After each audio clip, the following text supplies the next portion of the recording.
I wasn't trying to prove anything that Tuesday afternoon. I just needed a ride to the airport, and my usual driver had canceled last minute. The rain was coming down in sheets across downtown Phoenix, turning the streets into rivers and making every cab disappear like magic. My flight to Washington was in 3 hours, and standing there in my worn jeans and faded Georgetown sweatshirt, I looked like any other traveler having a rough day. What the driver couldn't see was the weight of the silver stars in my carry-on bag, or the security clearance that had taken 30 years to earn. He saw what he wanted to see, and that's when everything changed. Before we jump back in, tell us where you're tuning in from, and if this story touches you, make sure you're subscribed, because tomorrow I've saved something extra special for you. The rain drummed against the glass windows of the Marriott lobby with the kind of intensity that only Arizona thunderstorms could deliver. After 3 days of back-to-back meetings with defense contractors, my body felt like it had been through a washing machine, and my mind was still processing classified briefings that would keep me awake for weeks. The conference had ended an hour earlier than expected, which should have been good news, except my original ride to Sky Harbor had fallen through when my aide got called back to the Pentagon for an emergency briefing. I stood near the hotel's main entrance, watching expensive cars pull up under the covered drive. Business executives in tailored suits stepped out of black sedans, their drivers holding umbrellas like personal shields against the desert storm. The lobby buzzed with the kind of energy that comes with closing million-dollar deals and shaking hands that move markets. Everyone looked polished, pressed, and purposeful. Everyone except me. My reflection in the glass doors told a different story than the one I usually projected in Pentagon briefings. The Georgetown University sweatshirt had been a gift from my daughter when she graduated law school 5 years ago. Soft cotton that had seen too many weekend mornings and late-night strategy sessions. The sleeves were pushed up to my elbows, revealing hands that showed their age despite the expensive moisturizer my assistant insisted I use. My jeans were the comfortable kind that molded to your body after years of wear, paired with running shoes that had logged more miles on military bases than most soldiers see in a deployment. My gray hair was pulled back in a simple ponytail, no makeup beyond the bare minimum I had applied that morning before the first meeting. At 57, I had stopped trying to look like the polished female executives who graced magazine covers. Comfort had won out over style somewhere around my third star, when I realized that respect came from competence, not cosmetics. The rain had caught me between the conference center and the hotel, leaving my sweatshirt slightly damp and my shoes squeaking against the marble floor. In my right hand, I carried a simple black messenger bag that had traveled with me to more countries than I could count. The leather was scuffed from airport security bins and cargo plane floors, worn smooth in places where my palm had gripped it during turbulent flights over hostile territory. To anyone watching, it looked like something a graduate student might carry, stuffed with papers and maybe a laptop that had seen better days. They couldn't see the secure communication device nestled between budget reports, where the security briefing materials that required a security escort just to move between buildings. I checked my phone for the third time in 10 minutes. The Uber app showed 3 drivers in the area, but the estimated wait times kept climbing as the storm intensified. Phoenix drivers weren't used to this kind of weather, and even fewer were willing to venture out when the streets started flooding. My flight was still 3 hours away, but Sky Harbor was a 40-minute drive on a good day, and this definitely wasn't shaping up to be one of those. A text message flashed across my screen from my chief of staff back in Washington. Congressional hearing moved to Thursday. Need to input on the Morrison amendment before you land. I sighed and typed back a quick acknowledgement, already mentally shifting gears from contractor negotiations to political maneuvering. The Morrison Amendment was a piece of legislation that could gut our cybersecurity budget if we didn't handle it carefully. And Senator Morrison had a reputation for asking questions that had no good answers. The hotel's automatic doors whooshed open as another guest entered, bringing with them the smell of rain-soaked concrete and the distant rumble of thunder. The desk clerk glanced up at her computer, then quickly returned to her screen when she realized the newcomer wasn't someone who required the kind of attention reserved for VIP guests. I understood the calculation. In a hotel full of defense contractors and corporate executives, a middle-aged woman in casual clothes didn't register as someone worth noticing. My phone buzzed with an Uber notification. Marcus had accepted my ride request, driving a 2018 Honda Civic with a 4.7-star rating.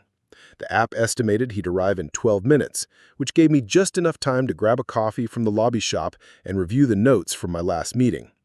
The contractor discussion had centered on a new communication system for forward operation bases, technology that could save lives if implemented correctly, or create massive security vulnerabilities if rushed to market without proper testing. I settled into one of the leather chairs near the entrance, pulling out my phone to scroll through the preliminary technical specifications. The coffee shop barista, a young man with the kind of eager energy that suggested he was working his way through college, glanced over at me twice before returning to his espresso machine. I could see him trying to figure out if I was someone he should recognize, someone whose order he should remember for next time. The calculation was written across his face, the same one I'd seen thousands of times over the years. Important enough to matter, or just another face in the crowd? Rain continued to streak down the windows, turning the view of downtown Phoenix into an impressionist painting of moving lights and moving shadows. The storm was supposed to pass by evening, but Arizona weather had a way of surprising everyone, including the meteorologists who were paid to predict it. I'd learned to pack for every possibility during my years of military travel when a simple transport flight could turn into a 3-day delay in places where the local weather forecast was more of a suggestion than a science. A notification chimed on my phone. Marcus was 5 minutes away, his little car icon moving slowly through the grid of downtown streets. I gathered my things and moved toward the entrance, nodding to the doorman who'd been watching the storm with the resigned expression of someone whose job involved standing outside regardless of weather. He was a veteran, I could tell from the way he carried himself, probably Army from the precision of his posture. We exchanged the kind of brief nod that passes between people who've served, an acknowledgement that needed no words. The automatic doors slid open as I approached, and the sound of rain intensified. The covered drive was packed with vehicles, luxury sedans and SUVs that cost more than most people make in a year. Their drivers stood in small groups, comparing notes about traffic conditions and discussing which routes might be passable. The conversation was conducted in the kind of casual tone that suggested this was just another inconvenience in lives filled with minor obstacles that money could usually solve. Marcus pulled up in a white Honda Civic that had seen better days. The car was clean, but showed its age in the way that reliable vehicles do when they've been driven hard and maintained carefully. A small dent in the passenger door spoke to city parking and tight spaces, while the slightly faded paint suggested years under the Arizona sun. Through the windshield, I could see him checking his phone, probably verifying my pickup location against the dozens of similar hotels that clustered around the airport corridor. I walked toward the car, my messenger bag slung over one shoulder and my small rolling suitcase trailing behind me.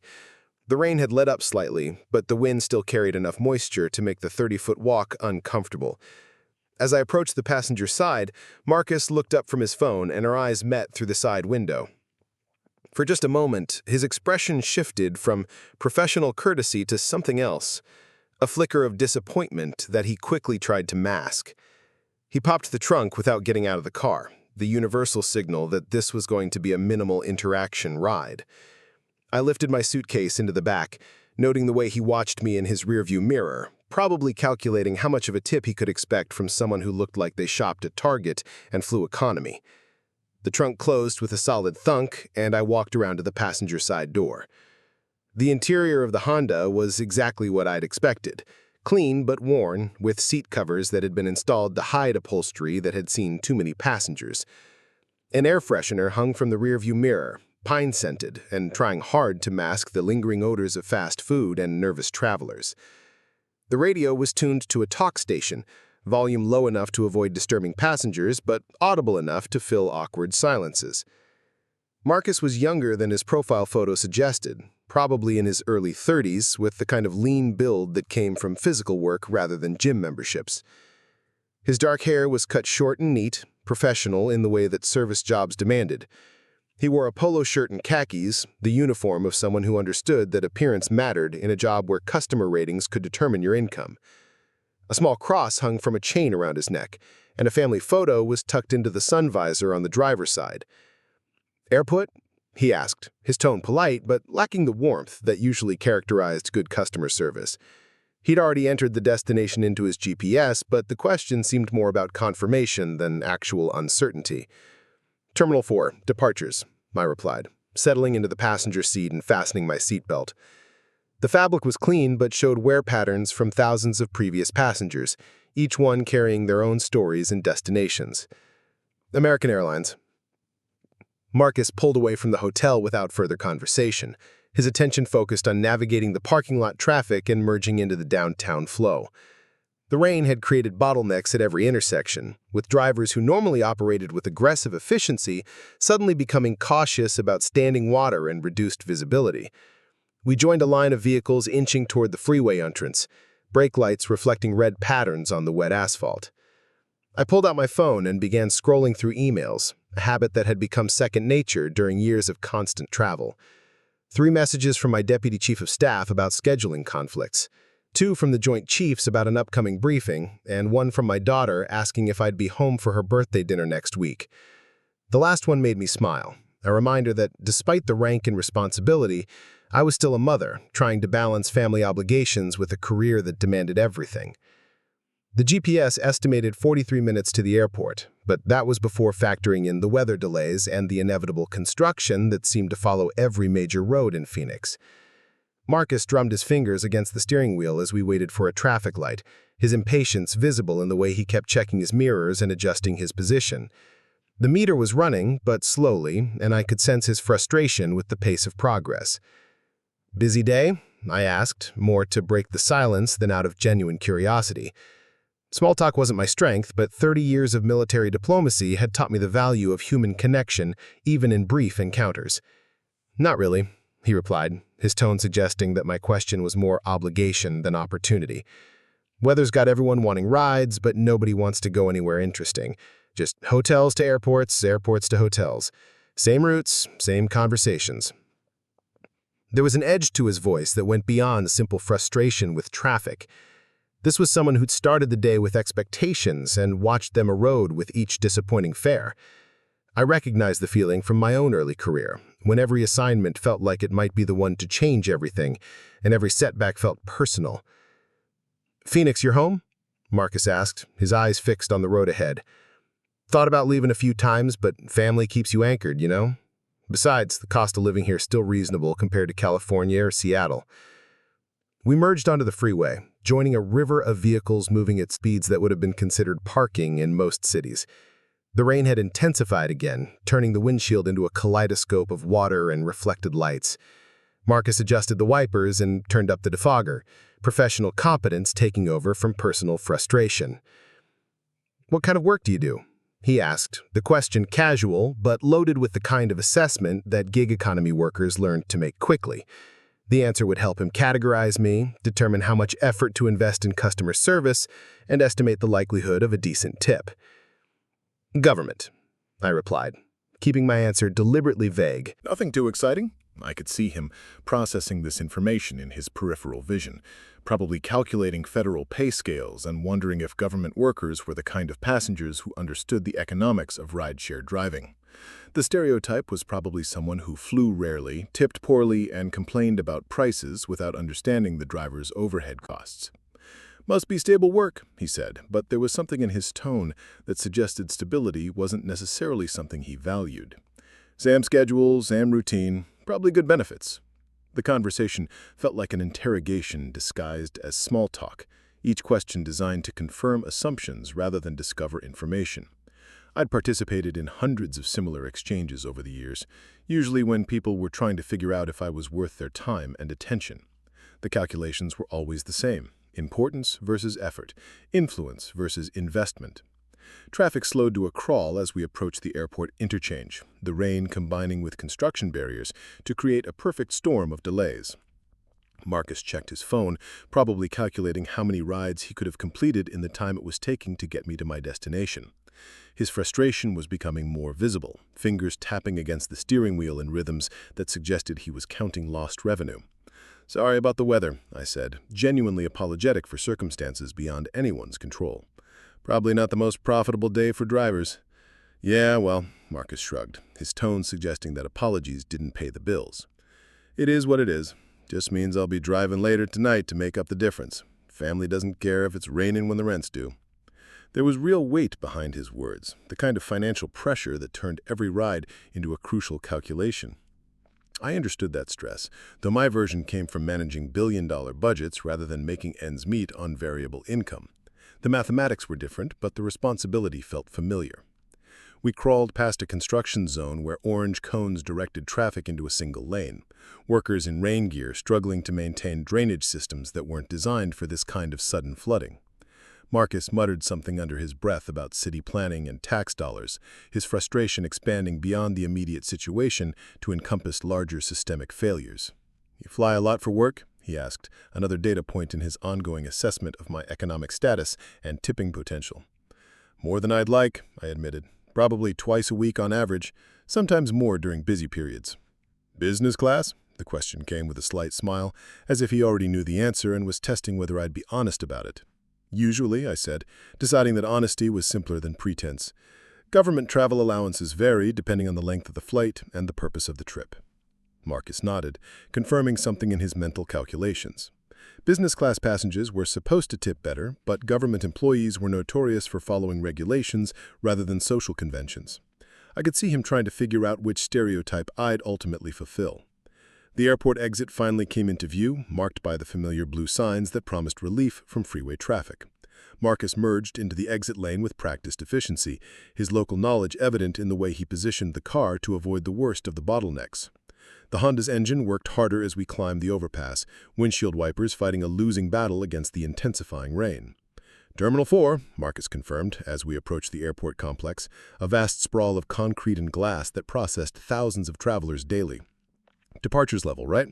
"That's correct," I replied, already gathering my things and checking my boarding pass information. The flight was still on time despite the weather, which meant I'd have enough time to grab dinner and review briefing materials before boarding. Marcus pulled into the departure zone, joining a line of vehicles dropping off passengers in various states of travel preparedness. Some people emerged from luxury cars with minimal luggage and confident strides, while others struggled with oversized bags and confused expressions. The covered walkway provided some protection from the rain, but the wind carried moisture in unpredictable patterns that seemed to find every gap in the architectural defenses. He popped the trunk without comment, the mechanical sound barely audible over the rain and airport traffic. I unbuckled my seatbelt and reached for my wallet, quickly calculating an appropriate tip based on the distance, time, and weather conditions. 20% seemed reasonable, maybe a little more given the circumstances. "Thanks for the ride," I said, handing him a $20 bill for a $16 fare. "Sorry about the weather complications." Marcus took the money and glanced at it briefly, his expression neutral but not particularly impressed. $4 on a difficult ride in bad weather probably felt more like obligation than appreciation. He nodded politely, but didn't offer the kind of thanks that suggested genuine satisfaction with the transaction.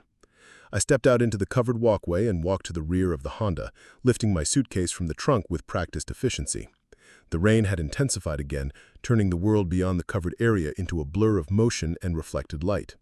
Other passengers moved past me with the purposeful urgency of people trying to minimize their exposure to the elements they couldn't control.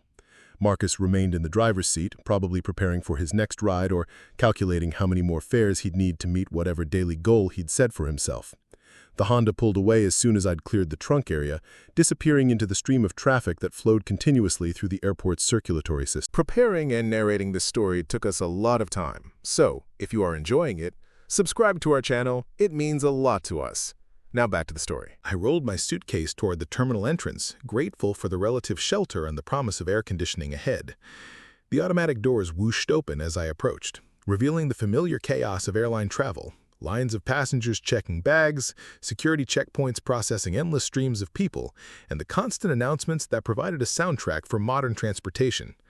My phone buzzed with a notification from the Uber app, prompting me to rate my ride and leave feedback for Marcus. I paused near a row of seats in the main terminal, considering how to summarize an interaction that had been professionally adequate but personally disappointing. The rating system demanded binary judgments about complex human exchanges, reducing nuanced experiences to simple star ratings and checkbox categories. 5 stars seemed excessive for a ride that had been marked by barely concealed judgment and minimal effort at customer service. 3 stars felt punitive for someone who'd navigated difficult weather conditions and delivered me safely to my destination. I settled on 4 stars and left brief but positive feedback about punctuality and safe driving, choosing to focus on technical competence rather than interpersonal skills. The American Airlines check-in area was moderately busy, with travelers queued behind electronic kiosks and staffed counters. I joined the priority line, a privilege that came with my frequent flyer status and government travel profile. The clerk who processed my boarding pass was efficient and friendly, the kind of professional courtesy that made travel slightly less exhausting for people who spent their lives in airports. "General Rodriguez?" she said, glancing at my identification and then back at my casual appearance. "I see you've been upgraded to first class. Would you prefer an aisle or window seat?" The question was routine, but her tone carried a note of recognition that suggested she'd noticed the discrepancy between my appearance and my travel profile. Government officials at my level didn't usually dress like graduate students, even when traveling on business. I wondered briefly what story she was constructing to explain the contradiction. "Aisle, please," I replied, accepting the boarding pass and noting the early boarding group assignment. "Thank you." Security processing was routine but thorough, my government identification triggering additional screening protocols that had become standard since 9/11. The TSA agents were professional and efficient, treating me with the kind of careful respect reserved for passengers whose credentials required special attention. One agent paused over my identification, comparing the photo to my current appearance before waving me through the final checkpoint. The gate area was busy but not overcrowded, filled with the usual mix of business travelers and tourists heading to various destinations across the country. I found a seat near the boarding area and pulled out my laptop, using the time before boarding to review emails and prepare for the meetings that awaited me in Washington. The Morrison Amendment documents required careful analysis, and I wanted to anticipate every possible angle of attack before facing congressional questioning. 40 minutes before departure, my phone buzzed with an unexpected notification. It wasn't an email or text message, but an alert from the Uber app. Marcus had sent me a message through the platform, something drivers rarely did unless there was a problem with the ride or forgotten luggage. "General Rodriguez," the message read, "I just realized who you were after checking your profile. I want to apologize for my attitude during the ride. I should have been more professional regardless of how you were dressed. Thank you for your service, and I hope you'll consider giving me another chance if you need a ride in Phoenix again." I stared at the message for several moments, processing the implications of what had happened. Marcus had checked my Uber profile after the ride, probably as part of his routine post-trip review process. Government travel accounts often included official titles and government email addresses, information that would have immediately clarified who he'd been driving around in his weathered Honda Civic. The apology was genuine, but complicated, raising questions about the nature of respect and recognition in modern American society. Did my military rank and government position deserve better treatment than he'd provided, or should basic courtesy have been the standard regardless of my credentials? The question touched on deeper issues about how we value different types of work and different expressions of service. I typed a brief response. "Apology accepted. Everyone has difficult days, and the weather certainly didn't help. Thank you for the safe ride and good luck with your driving." The exchange felt like a small window into the broader challenges facing gig economy workers, people trying to make a living in an environment where customer ratings could determine their income and every interaction carried economic consequences. Marcus had made assumptions based on my appearance, just as I'd made assumptions about his motivations and character. Both of us had been partially right and partially wrong, operating with incomplete information in a system that demanded quick judgments and immediate categorization. Boarding began 30 minutes later, with first-class passengers called ahead of the general boarding groups. I gathered my belongings and joined the short line of travelers heading toward the jet bridge, most of them dressed in the business attire that suggested corporate travel and expense accounts. The flight attendant who scanned my boarding pass smiled warmly and welcomed me aboard with the kind of practiced courtesy that made frequent travelers feel recognized and valued. My seat was in the third row, aisle side as requested, with enough legroom to accommodate long flights and the kind of service that made government travel slightly more bearable than economy class travel. The flight attendant offered me a beverage before takeoff and provided extra space for my messenger bag, small courtesies that accumulated into a significantly different experience than economy class travel. As the plane pushed back from the gate and began its taxi toward the runway, I thought about the contrast between Marcus's initial treatment and the reception I was receiving on the aircraft. Both interactions were shaped by assumptions about my status and importance, but the variables were different: dress versus documentation, appearance versus identification, first impressions versus official credentials. The takeoff was smooth despite the weather, the Boeing 737 climbing through layers of turbulence before breaking into clear skies above the storm. Through the window, I could see Phoenix spreading out below us, a grid of lights and shadows that contained millions of individual stories like the one that had just unfolded between a rideshare driver and a passenger he never expected to meet. The flight to Washington would give me 3 hours to prepare for the week ahead, but part of my mind remained focused on the exchange with Marcus and what it revealed about the invisible barriers that exist between different versions of American society. Military service and government work had given me privileges and access that most people never experienced, but they'd also created distance from the economic realities that shaped daily life for millions of workers in the gig economy. Marcus's apology suggested that recognition of my rank and position had changed his perspective on our interaction, but I wondered if the real lesson was simpler. Everyone deserves basic courtesy and respect, regardless of their apparent status or economic position. The Arizona thunderstorm had created a temporary convergence between two very different lives, a brief intersection that illuminated the assumptions and judgments that shape human interactions in ways both subtle and profound. As the plane reached cruising altitude and the flight attendants began their service, I made a mental note to be more mindful of my own assumptions and more generous in my assessment of others.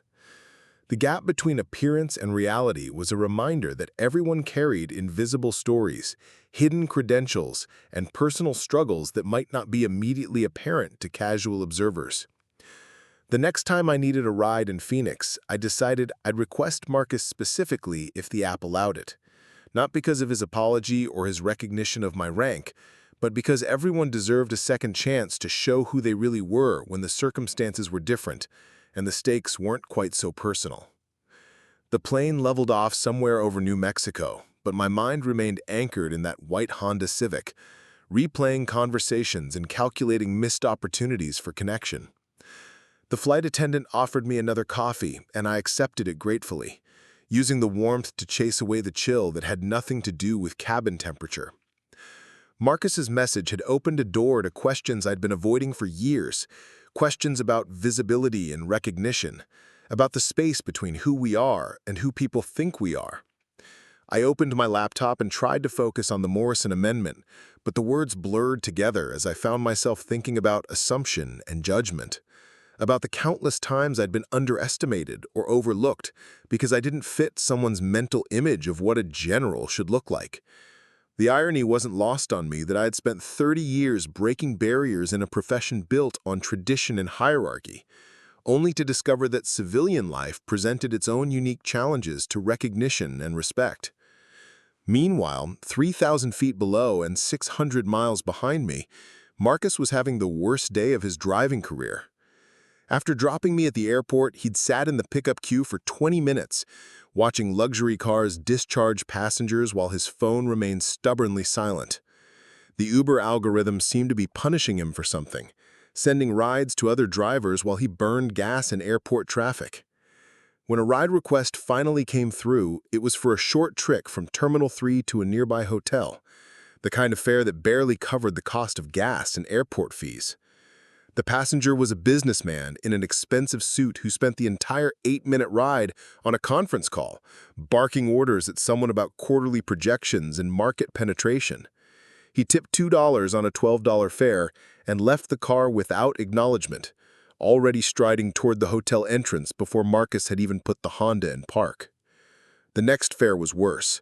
A couple with 3 oversized suitcases heading to a Phoenix suburb, their destination plugged into the GPS with the casual assumption that drivers existed solely to solve their transportation problems. They complained about the weather, the traffic, the car's age, and the fact that Marcus couldn't change the radio station without losing GPS navigation. The woman made pointed comments about the air freshener and wondered aloud why rideshare companies didn't have higher standards for vehicle maintenance. "For what we're paying," she said to her companion, loud enough to ensure Marcus heard every word, "you'd think they could afford cars that don't look like they've been through a demolition derby." Marcus gripped the steering wheel tighter and said nothing, because responding would only escalate the situation and potentially cost him his rating. The gig economy had trained him to absorb criticism like a punching bag, to smile and nod while passengers treated him like an extension of the machinery rather than a human being trying to make a living. The couple paid the exact fare with no tip and left his car talking about finding a better ride service for their return trip to the airport. By 3 o'clock, Marcus had completed 6 rides and earned $63 before expenses.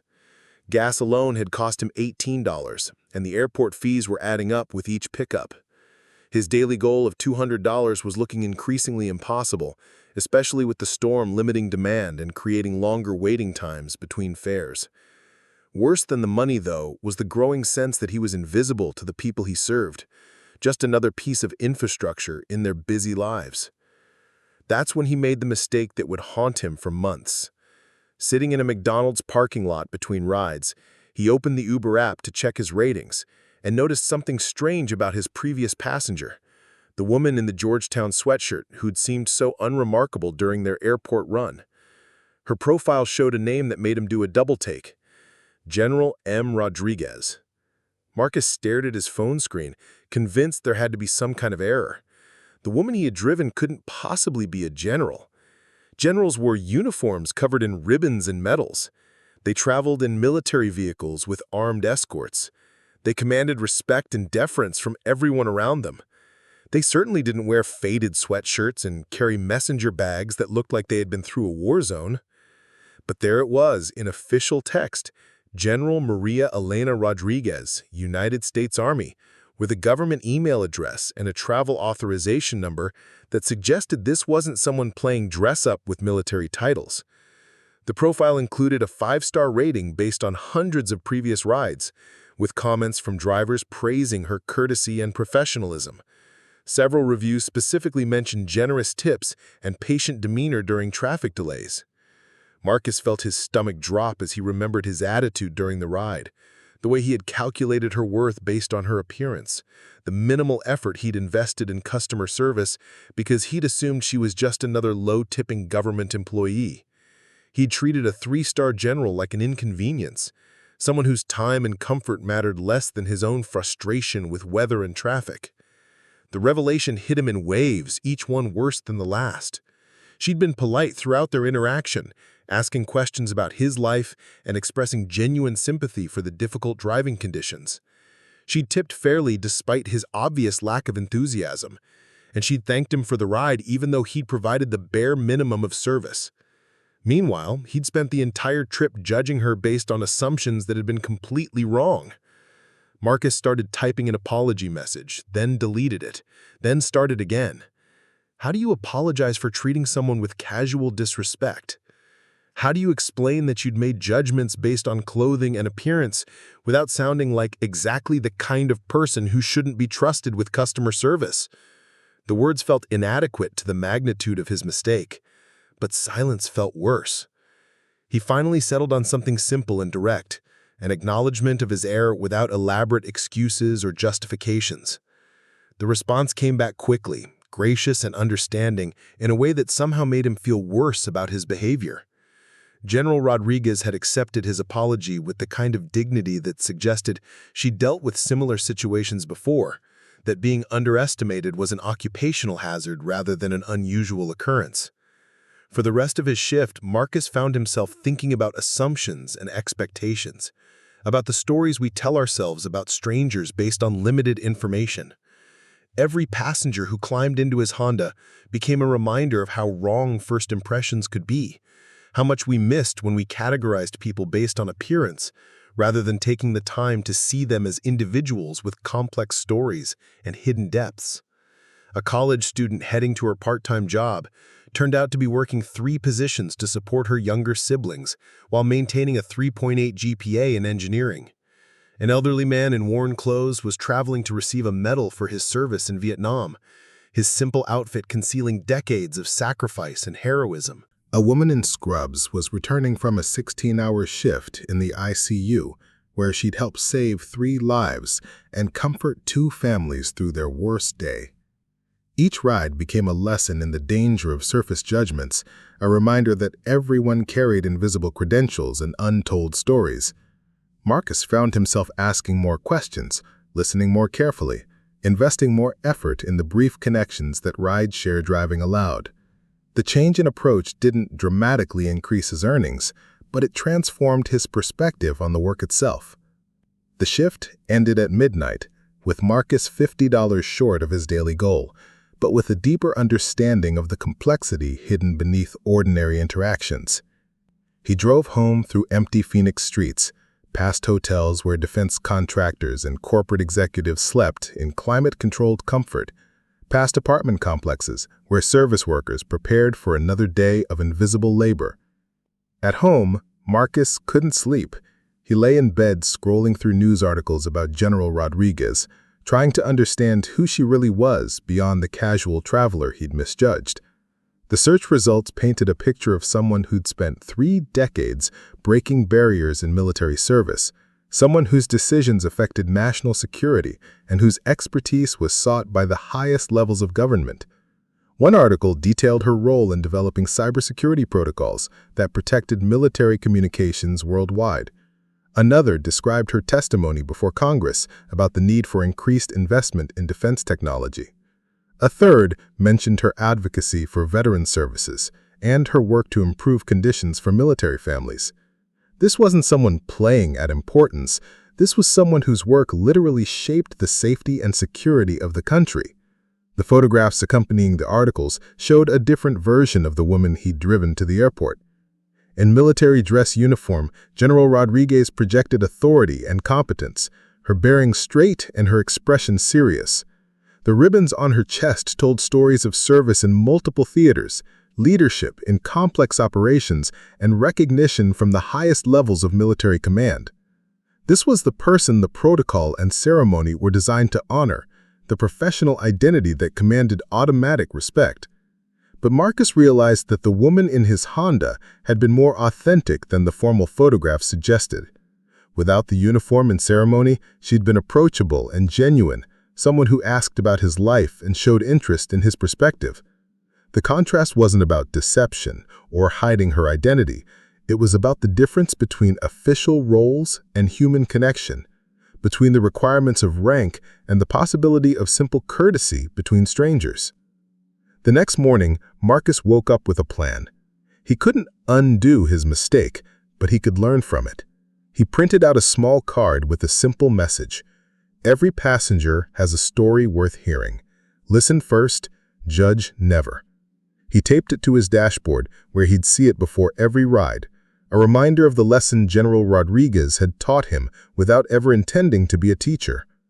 Word spread quickly through the Phoenix driver community about Marcus's encounter with the general. The story grew in the telling, becoming a cautionary tale about the danger of assumptions and the importance of treating every passenger with respect.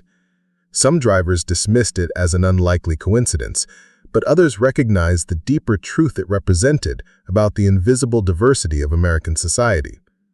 3 weeks later, Marcus received a notification that General Rodriguez had requested him specifically for another airport run. The message came with a personal note. "I'll be traveling to Washington again next month. If you're available, I'd appreciate the ride.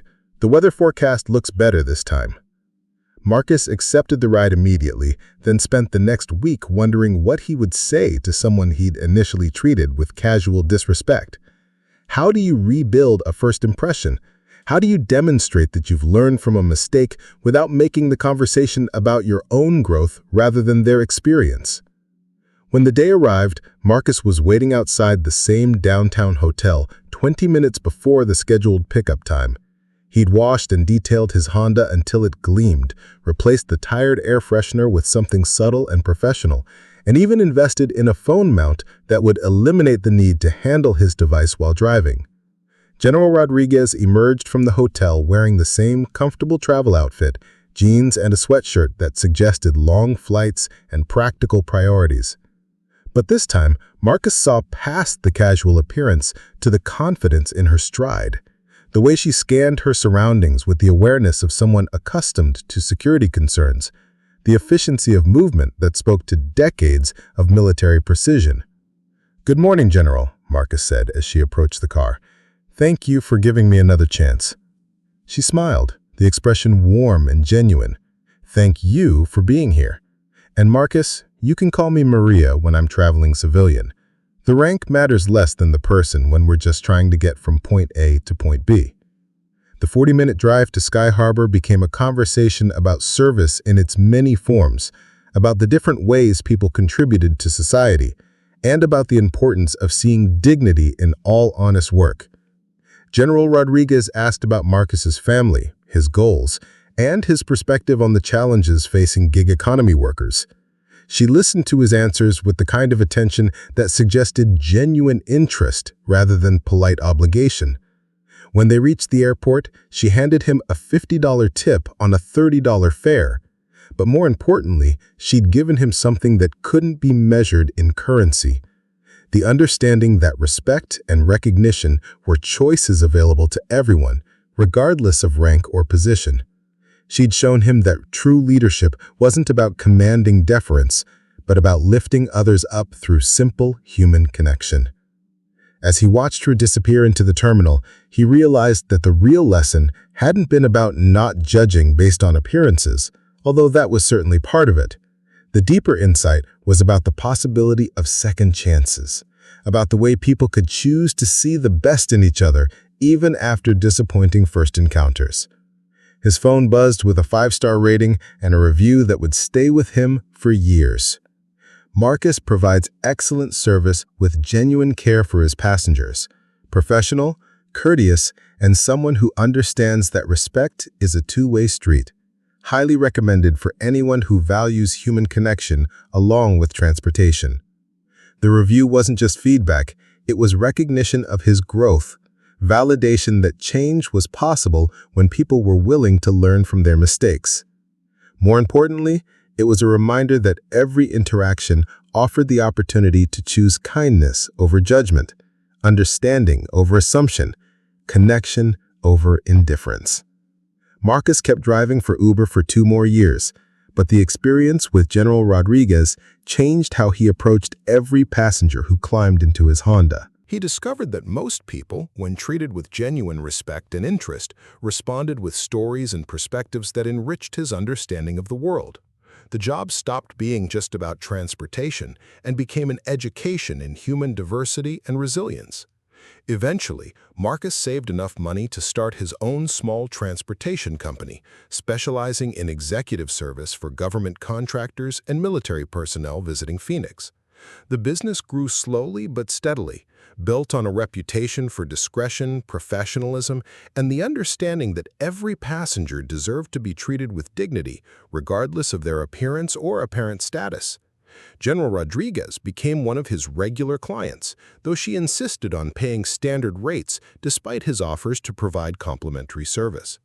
Their interactions remained professional but warm, marked by mutual respect and the kind of easy conversation that develops between people who've moved past surface judgments to genuine appreciation.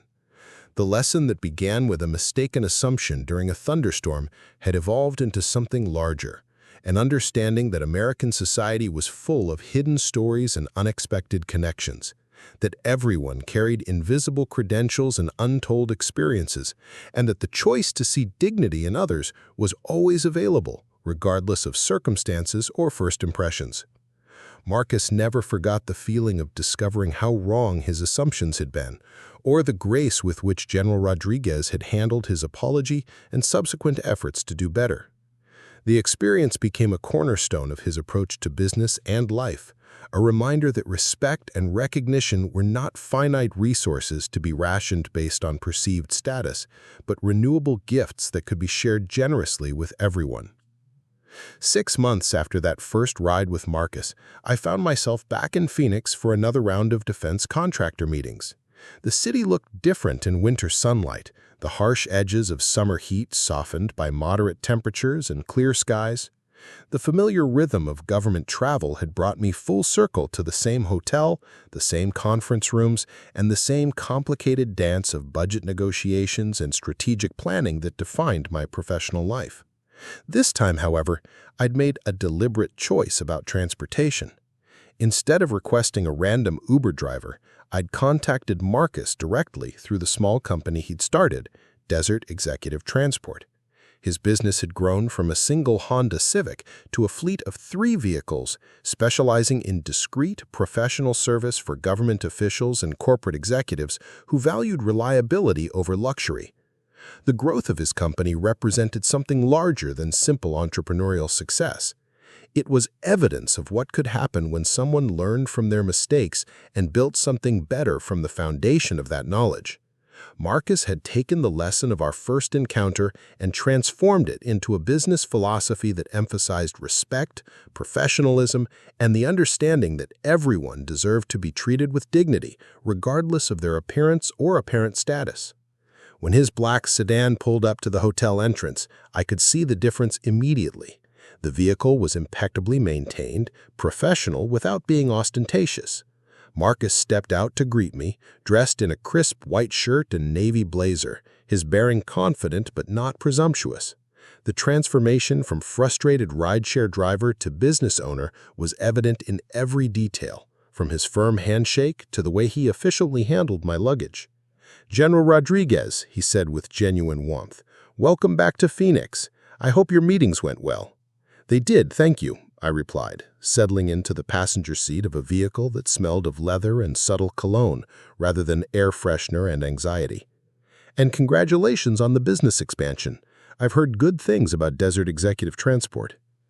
The drive to Sky Harbor unfolded differently than our first encounter. Marcus had become a skilled conversationalist, someone who could engage without being intrusive, who understood the balance between professional courtesy and genuine interest. He asked thoughtful questions about my work, always respectful around boundaries around classified information, and shared updates about his company's growth and his family's well-being. "I wanted to thank you again," Marcus said as we merged onto the freeway, "for giving me that second chance. Not everyone would have been so gracious after the way I handled our first ride."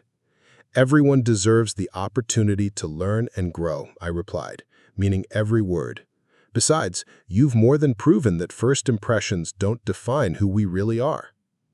The conversation touched on broader themes that had emerged from our unusual beginning. Marcus had become an advocate within the transportation industry for better training around customer service and cultural sensitivity. He'd spoken at driver orientation sessions about the importance of treating every passenger with respect, using our story as an example of how assumptions could damage both customer relationships and professional reputation. More significantly, his experience had sparked an interest in veteran services. Through his work with government contractors and military personnel, Marcus had learned about the challenges facing returning service members, particularly those struggling with the transition from military to civilian life.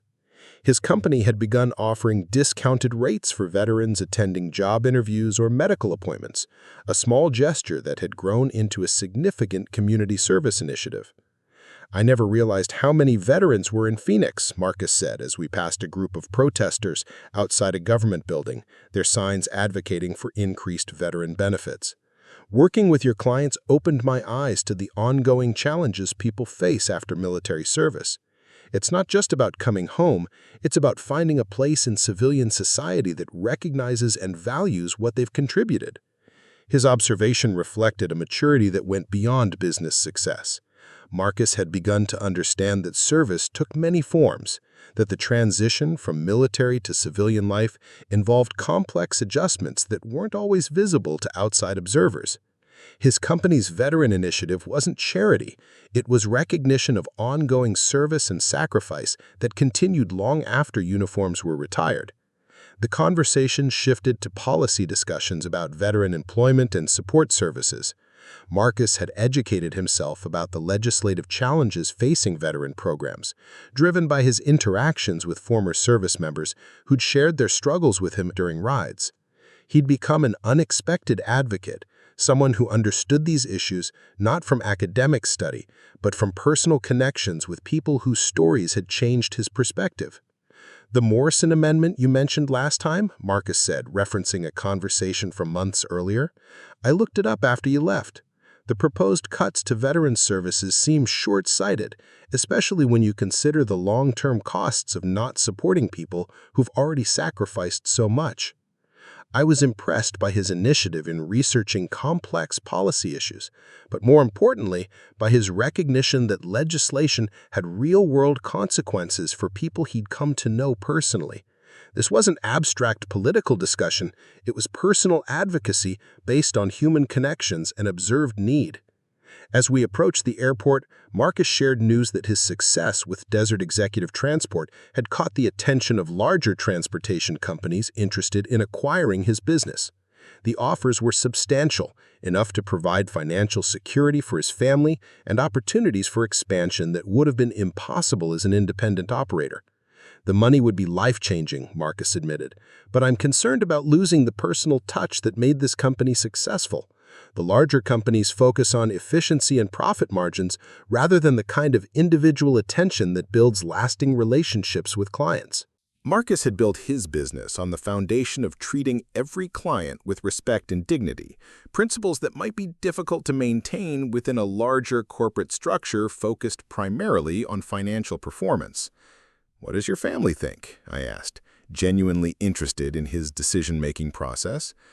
"My wife supports whatever choice I make," Marcus replied, "but she's also pointed out that we have the opportunity to influence how a larger company approaches customer service. Maybe the lesson isn't about staying small to preserve values, but about finding ways to spread those values to a larger operation." The insight revealed the depth of Marcus's growth since our first encounter. He'd moved beyond personal transformation to consider how his experience could influence broader industry practices. The question wasn't just about his own business success, but about his potential impact on an entire sector of the economy. We reached the departure terminal with time to spare, a testament to Marcus's improved understanding of Phoenix traffic patterns and his commitment to punctual service. As he unloaded my luggage, I found myself reflecting on the unexpected journey that had brought us to this point, from a disappointing first encounter to a professional relationship built on mutual respect and shared understanding. "Marcus," I said as we stood in the covered walkway, "whatever you decide about the acquisition, remember that your real success isn't measured in fleet size or revenue growth. It's in the way you've learned to see dignity in every person you serve, and the way you've used that insight to build something meaningful." His smile was genuine and confident, the expression of someone who'd found purpose beyond financial gain.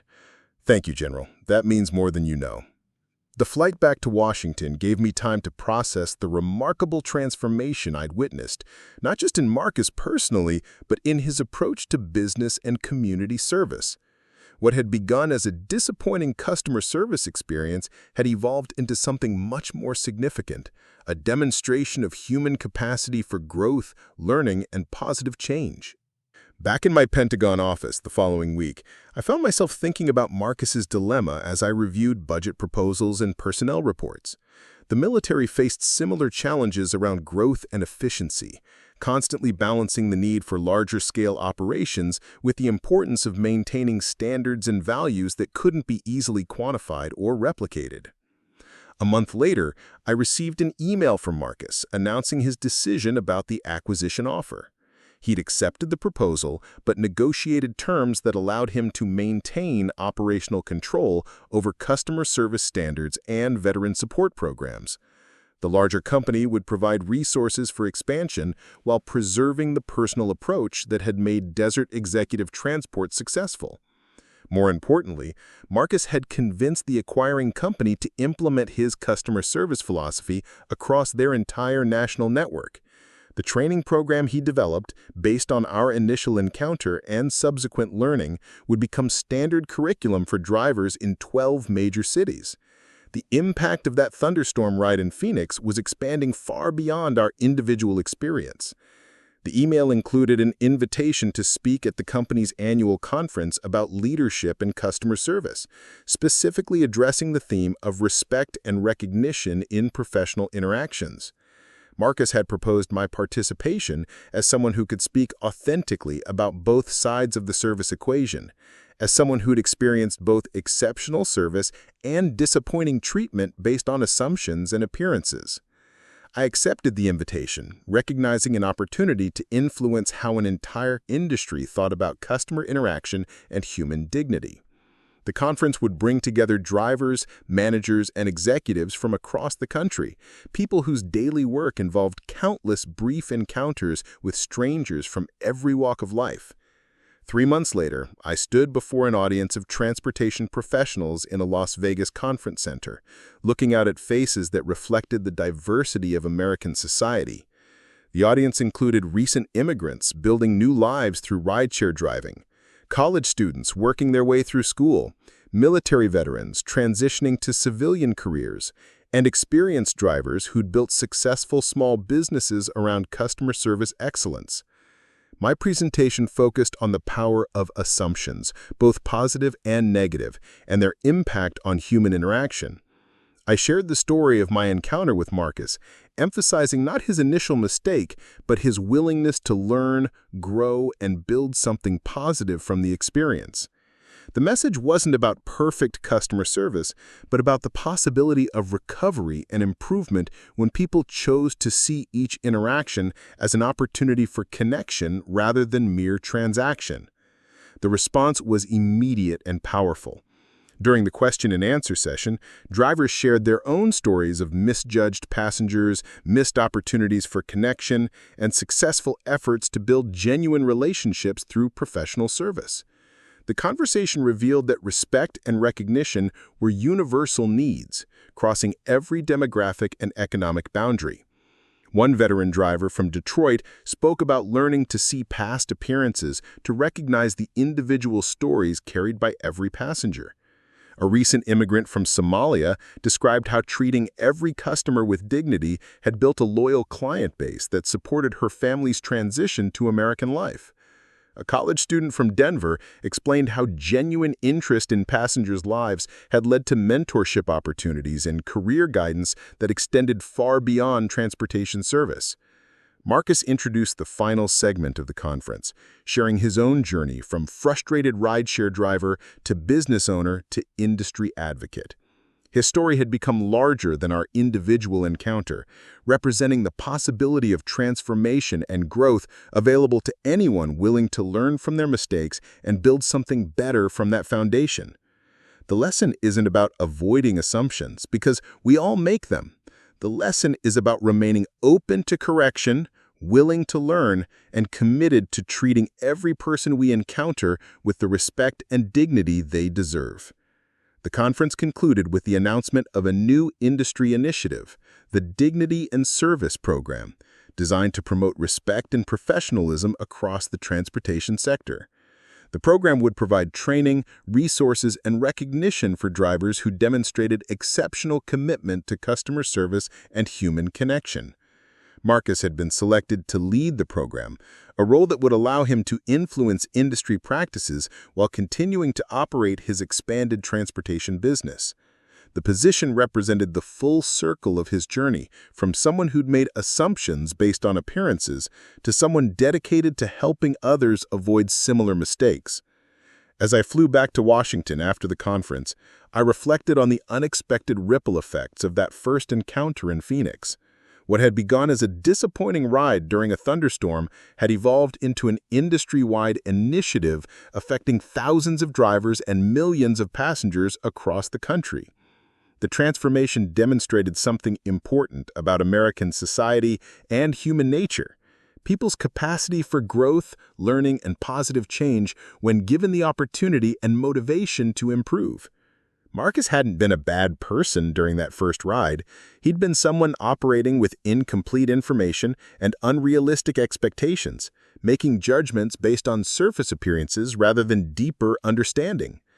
The difference between our first encounter and subsequent interactions wasn't just about better customer service, it was about the recognition of shared humanity that transcends apparent differences in status, position, or economic circumstances. Both of us had learned something important about the complexity hidden beneath ordinary interactions and the possibility of finding connection and respect across seemingly unbridgeable divides. 6 months later, I received a handwritten note from Marcus announcing the birth of his second daughter. The note included a photograph of his family and an update on the success of the Dignity and Service Program, which had been implemented in over 50 cities and received recognition from industry associations and customer service organizations. General Rodriguez, the note read, "Thank you for showing me that everyone has a story worth hearing and dignity worth recognizing. Our daughter will grow up in a world where that lesson is being taught to thousands of people every day, and that makes all the difference. The note reminded me that the most important victories aren't always the ones that make headlines or receive public recognition. Sometimes the most significant achievements are the quiet transformations that happen between individuals, the moments when people choose to see past surface appearances, to recognize the complexity and dignity of fellow human beings. As I filed the note in my desk drawer alongside other meaningful correspondence, I realized that the story of my encounter with Marcus had become something larger than either of us had anticipated. It was a reminder that respect and recognition weren't finite resources to be rationed based on perceived status, but renewable gifts that could be shared generously with everyone. The lesson that began during a Phoenix thunderstorm continued to spread, carried forward by thousands of transportation professionals who'd learned to see every passenger as someone deserving of courtesy, respect, and human connection. In a world often divided by assumptions and stereotypes, that simple recognition of shared dignity represented a quiet revolution, one interaction at a time. Years later, whenever I traveled through Phoenix, I made a point of using Desert Executive Transport, not out of loyalty to Marcus personally, but as a reminder of the power of second chances and the possibility of transformation that exists in every human encounter. Each ride served as a lesson in the complexity hidden beneath ordinary interactions and the importance of approaching every person with openness, respect, and the understanding that everyone carries invisible stories worth hearing. The thunderstorm that had brought us together that first day had long since passed, but the lessons it had revealed continued to influence both our lives and the lives of countless others who'd learned to see dignity and possibility in every brief encounter between strangers sharing the road.